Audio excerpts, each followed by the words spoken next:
Have you ever seen a company sell an entire business for just rupees 100 and thought, wait, what? Surely that business must be worth more than rupees 100? Well, that is exactly what happened in the Tata Steel Jamshedpur FC story. Tata Steel has transferred its entire stake in Jamshedpur Football and Sporting Private Limited, the company behind Jamshedpur FC, to Churchill Brothers for a nominal rupees 100.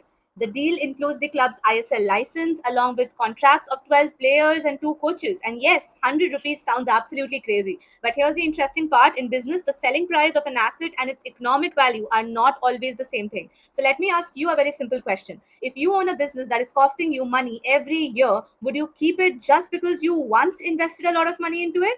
Most people instinctively say yes, but we already spent so much. And that is exactly where the strategic thinking begins. Because the money you spent yesterday is a sunk cost. And the real question is, what happens if I continue owning this business tomorrow? और यही 100 रुपए वाली story को actually interesting बनाता है ये fact. This connects beautifully with a very important MBA concept called transaction cost economics, developed by the Nobel laureate Oliver Williamson. The basic idea is that when a company decides whether to make or buy, keep or exit something, you cannot look only at the purchase price or the accounting value. You also have to consider the costs of managing, monitoring, negotiating, maintaining, and eventually existing that asset.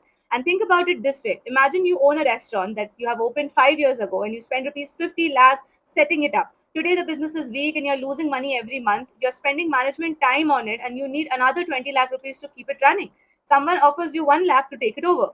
Your first reaction might be, absolutely not. I spent 50 lakhs on this. But that's the wrong question. The better question is, if I don't sell it, how much more will I have to spend? And this is where the transaction cost economic becomes extremely practical. Sometimes the smartest exit isn't the one that makes you or gives you the biggest check today. It is the one that eliminates the biggest future burden. And in Jamshedpur FC's case, the 100 rupees should therefore not be interpreted as in Tata Steel believes that the club is literally worth rupees 100. The transaction is just a nominal transfer of ownership, and the operating company had a negative net worth of 5.8 crores in the financial year 26, despite reporting 32.23 crores in the turnover. And at the same time, the broader ISL ecosystem was facing uncertainty around its commercial model, schedule, and broadcasting arrangements. So the strategic calculation is much bigger than the 100 rupees headline.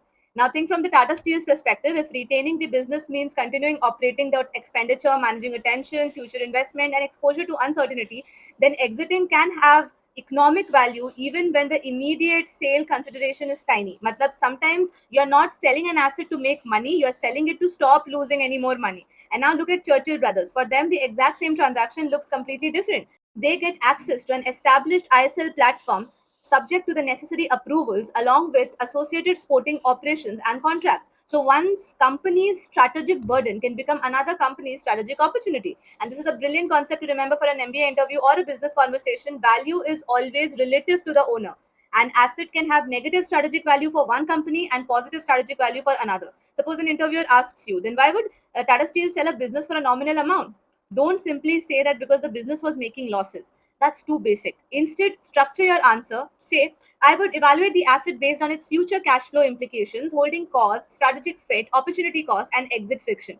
Not simply its historical investment or the book value. Now, that sounds like someone who understands strategy. And if you can use the same logic outside MBA interviews also, then also you're the best. Because imagine a company selling a non-core subsidiary, a retailer shutting an unprofitable store, a startup discontinuing a product, or a conglomerate exiting an unrelated business. The question is always the same. What is the cost of continuing versus the value of exiting? And here's another important lesson. Don't confuse the price with the value. Rupees 100 is the transaction price. It doesn't tell you about the entire economic story. And in fact, here's a line you can remember for your next GD interview or even a normal business conversation. The right valuation question isn't only what an asset can be sold for, it's what the owner stands to gain by no longer owning it.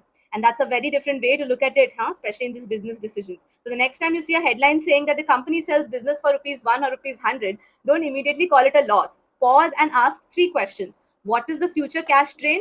What is the strategic fit? And what does exiting allow the company to do with its capital and management attention? Because sometimes the most expensive asset isn't the one you paid the most for, it's the one you can no longer afford to keep. And that's today's news decoded, where we take one headline and turn it into a framework you can use in your MBA exams, interviews, GDs, competitive exams, and simple everyday business conversations also. So don't just consume the news, decode the strategy behind it. This is Priyasha signing off. Bye bye.